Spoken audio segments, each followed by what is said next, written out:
For more in the markets, we're joined by Michael McCarty of Differential Investment Partners. And Mike, let's start with something that reminds us of the past, and Adam was talking about it, but could actually have some upside for investors. These bailout warrants tied to Bank of America, which essentially becomes, how would you describe it? An option on how to play Bank of America if you're kind of bullish on this story down the road. Well, these warrants and most warrants are similar to long-term options. These would be similar to calls in that they give you the right to buy Bank of America stock, in this case for a period approaching 9-10 years. Warrants, though, are not exactly like call options, but for valuation purposes, they're close enough for government work.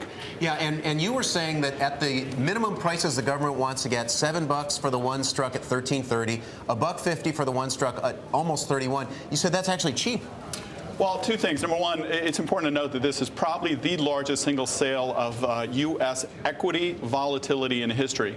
And given that it's, as far as I know, and again, I've been doing this. You've been trading them forever. Since, there were only calls, I guess. But back when you had hair. Yeah. Oh, that's not fair. Just wait. In any case, it will be interesting for long-term volatility pricing, something we don't normally see. There are leaps that go 3 years. There are some warrants that are not very liquid. But this being a big sale, we're going to get a real good peak. Mike, we're looking at a chart of Bank of America over the last year. This year, that stock is up. Financials are up. Now that the S&P is back in positive territory for the year, we've seen financials leading the way.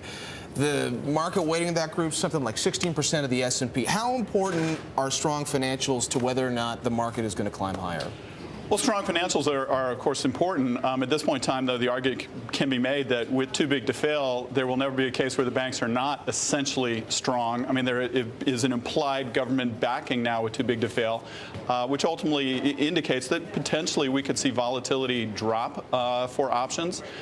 We could see volatility drop for these stocks. But for now, I think the market's acceptance is that banks are backstopped.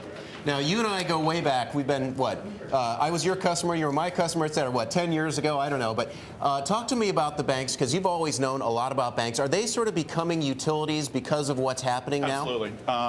It's somewhere in between a utility and a government-sponsored entity.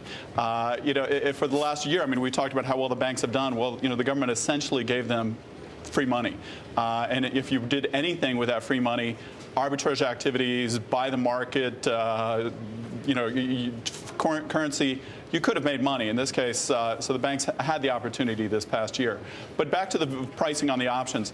The minimum price is $7 on one series and $1.50. We ran some numbers internally and think that 7 is probably pretty close.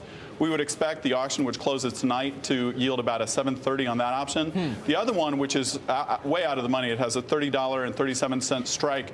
We think the minimum price of $1.50 is cheap. Could see it priced somewhere over $2. Mike, thanks a lot.